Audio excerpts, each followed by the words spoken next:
ಪ್ರೀತಿಯ ಕೇಳುಗ ಬಾಂಧವರೇ, ದೇವರು ಆಂಗ್ಲ ಭಾಷೆಯಲ್ಲಿ ಗಾಡ್ ಈ ವಿಚಾರವನ್ನು ಕುರಿತು ಒಂದಷ್ಟು ಮಾಹಿತಿಯನ್ನು ನಿಮ್ಮೊಂದಿಗೆ ಹಂಚಿಕೊಳ್ಳುವಂತಹ ಪ್ರಯತ್ನ ಮಾಡ್ತಾ ಇದ್ದೀನಿ.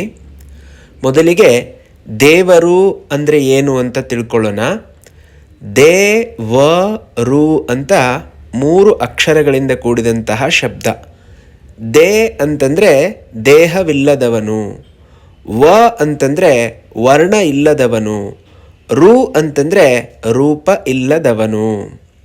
ಇಂಗ್ಲೀಷಲ್ಲಿ ಗಾಡ್ GOD, ಜಿ ಅಂತಂದರೆ ಗಿವರ್, ಓ ಅಂತಂದರೆ ಆರ್ಗನೈಸರ್, ಡಿ ಅಂತಂದರೆ ಡೆಸ್ಟ್ರಾಯರ್. ಬಹಳಷ್ಟು ಜನಕ್ಕೆ ಗೊಂದಲ ಇರುವಂತಹ ವಿಚಾರ, ದೇವರು ಇದ್ದಾನೋ ಇಲ್ಲವೋ, ಇದ್ದರೆ ಹೇಗಿದ್ದಾನೆ? ಅದು ನಮ್ಮ ಒಂದು ಸಂಪ್ರದಾಯದಲ್ಲಿ 33 ಕೋಟಿ ದೇವತೆಗಳಿದ್ದಾರೆ ಅಂತೆಲ್ಲ ಹೇಳ್ತೀವಿ. ಹಾಗಾದರೆ ಈ ಭಗವಂತನ ಸ್ಥಿತಿಗತಿ ಏನು ಅಂತ ಪ್ರಶ್ನೆ ಬಂದರೆ, ಒಂದಷ್ಟು ಸಂಸ್ಕೃತದ ಶ್ಲೋಕಗಳ ಮೂಲಕ ನಾವು ಅದನ್ನು ತಿಳ್ಕೊಳ್ಳಲಿಕ್ಕೆ ಪ್ರಯತ್ನ ಮಾಡೋಣ. ನೈವ ಸ್ತ್ರೀ ನ ಪುಮಾನ್ ಏಷಃ ನ ಚೈವಚ ನ ನಪುಂಸಕಃ ಯದ್ಯತ್ ಶರೀರಮಾದತ್ತೆ ತೇನ ತೇನ ಸಯುಜ್ಯತೆ ಅಂತ ಭಗವಂತ ಕರೆಸ್ಕೊಳ್ತಾನೆ.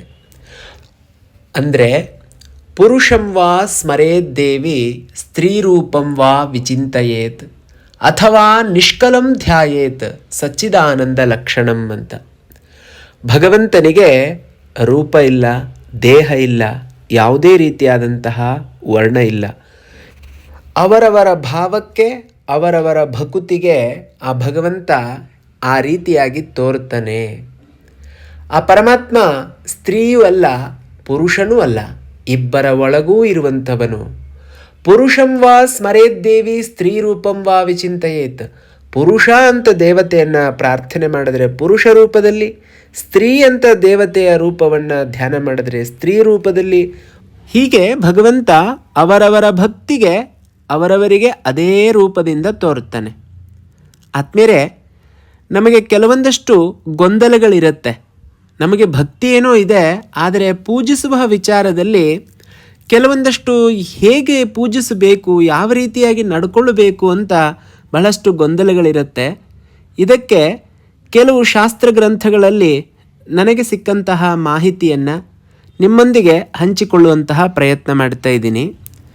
ಮೊದಲಿಗೆ ವಿಘ್ನ ನಿವಾರಕನಾದಂತಹ ಗಣೇಶನಿಗೆ ತುಳಸಿ ದಳಗಳನ್ನು ಏರಿಸಬಾರದು.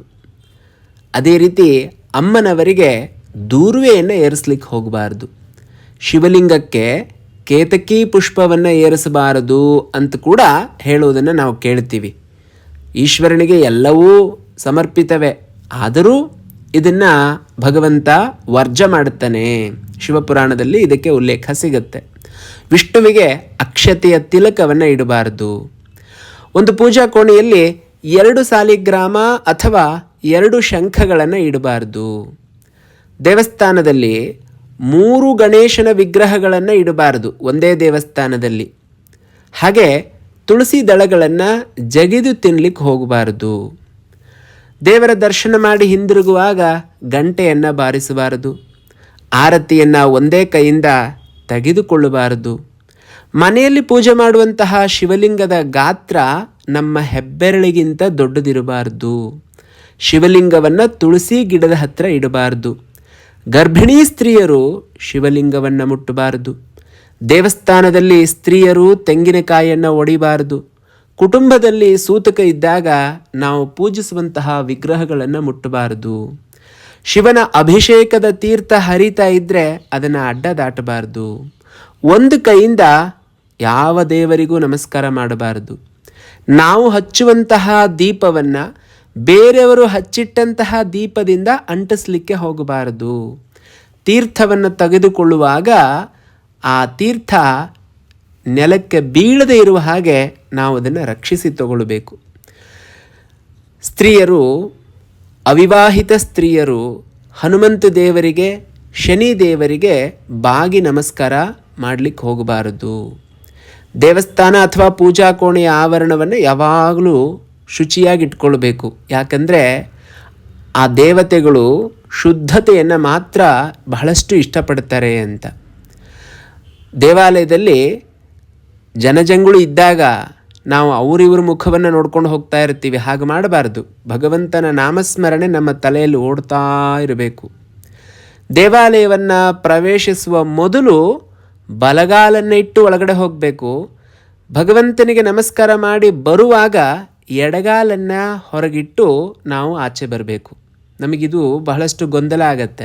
ದೇವಸ್ಥಾನಕ್ಕೆ ಯಾವ ಕಾಲು ಒಳಗಡೆ ಇಟ್ಕೊಂಡು ಹೋಗಬೇಕು, ಹೊರಗಡೆ ಬರುವಾಗ ಯಾವ ಕಾಲು ಇಡಬೇಕು ಅನ್ನುವಂಥದ್ದು. ಹಾಗಾಗಿ ಮೊದಲು ಎಡಗಾಲನ್ನು ಹೊರಗಿಟ್ಟು ಹೊರಗೆ ಬರಬೇಕು, ಒಳಗೆ ಹೋಗುವಾಗ ಬಲಗಾಲನ್ನಿಟ್ಟು ಒಳಗೆ ಹೋಗಬೇಕು.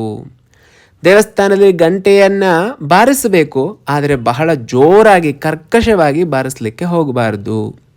ಸಾಧ್ಯ ಆದರೆ ದೇವಸ್ಥಾನಕ್ಕೆ ಹೋಗಿ ಬರಲಿಕ್ಕೆ ಮನೆ ಹತ್ತಿರದಲ್ಲಿದ್ದರೆ ಚಪ್ಪಲಿ ಹಾಕ್ಕೊಳ್ಳದೆ ಹೋದರೆ ಒಳ್ಳೆಯದು. ಮತ್ತು ಶುದ್ಧವಾದಂತಹ ಬಟ್ಟೆಯನ್ನು ಅದಕ್ಕೋಸ್ಕರ ತೆಗೆದಿಟ್ಟರೆ ಬಹಳ ಒಳ್ಳೆಯದು. ಇನ್ನು ಜಪ ಮಾಡಬೇಕಾದ್ರೆ ಕೆಲವೊಂದಷ್ಟು ಜಪಮಣಿಗಳನ್ನು ನಾವು ಉಪಯೋಗಿಸ್ತೀವಿ. ಆ ಜಪಮಾಲೆಯ ರಹಸ್ಯವನ್ನು ನಾವು ತಿಳ್ಕೊಳ್ಳೋದಾದರೆ, ರುದ್ರಾಕ್ಷಿ ಜಪಮಾಲೆಯಿಂದ ಜಪ ಮಾಡಿದ್ರೆ 108 ಬಾರಿ ಜಪ ಮಾಡಿದ್ರೆ 1,00,000 ಜಪ ಮಾಡಿದಷ್ಟು ಪುಣ್ಯ ಸಿಗತ್ತೆ.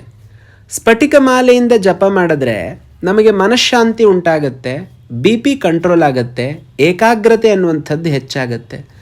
ತುಳಸಿ ಮಾಲೆಯಿಂದ ಜಪ ಮಾಡಿದ್ರೆ ರೋಗ ನಾಶ ಆಗತ್ತೆ, ಆಧ್ಯಾತ್ಮಿಕ ಜ್ಞಾನ ಪ್ರಾಪ್ತಿಯಾಗತ್ತೆ, ಹಣಕಾಸಿನ ಅನುಕೂಲ ಅನ್ನುವಂಥದ್ದು ಒದಗಿ ಬರುತ್ತೆ ಅಂತ ಹೇಳಲಾಗತ್ತೆ. ಹಾಗೆ ಕಮಲಾಕ್ಷಿ ಮಾಲಾ ಜಪದಿಂದ ಲಕ್ಷ್ಮಿ ಅನುಗ್ರಹ ಅನ್ನುವಂಥದ್ದು ಪ್ರಾಪ್ತಿಯಾಗತ್ತೆ, ದಾರಿದ್ರ್ಯ ನಾಶ ಆಗತ್ತೆ, ವ್ಯಾಪಾರ ವೃದ್ಧಿ ಆಗತ್ತೆ, ಕಾರ್ಯಗಳಲ್ಲಿ ಅನುಕೂಲ ಅನ್ನುವಂಥದ್ದು ಉಂಟಾಗತ್ತೆ. ವೈಜಯಂತಿ ಮಾಲೆಯ ಜಪದಿಂದ ಶುಭ ಫಲ ಪ್ರಾಪ್ತಿಯಾಗತ್ತೆ, ಮನೆಯಲ್ಲಿ ಶುಭ ಕಾರ್ಯಗಳೆಲ್ಲ ಜರುಗುತ್ತವೆ, ವ್ಯವಹಾರಗಳಲ್ಲಿ ಜಯ ಕಾರ್ಯಸಿದ್ಧಿ ಅನ್ನುವಂಥದ್ದು ಉಂಟಾಗತ್ತೆ. ಅರಿಶಿನ ಮಾಲೆಯ ಜಪದಿಂದ ರೋಗ ನಾಶ ಆಗತ್ತೆ, ವಿವಾಹದ ಅನುಕೂಲ ಉಂಟಾಗತ್ತೆ, ದೈವಾನುಗ್ರಹ, ಇಷ್ಟಸಿದ್ಧಿ, ಪುಣ್ಯಕ್ಷೇತ್ರ ದರ್ಶನ ಇದೆಲ್ಲ ಆಗತ್ತೆ.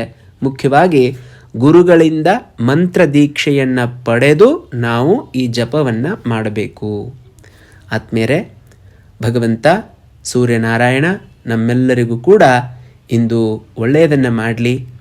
ಮಕರ ಸಂಕ್ರಮಣದ ಒಂದು ಹಬ್ಬವನ್ನು ನೀವೆಲ್ಲರೂ ಆಚರಣೆ ಮಾಡ್ತಾ ಇದ್ದೀವಿ.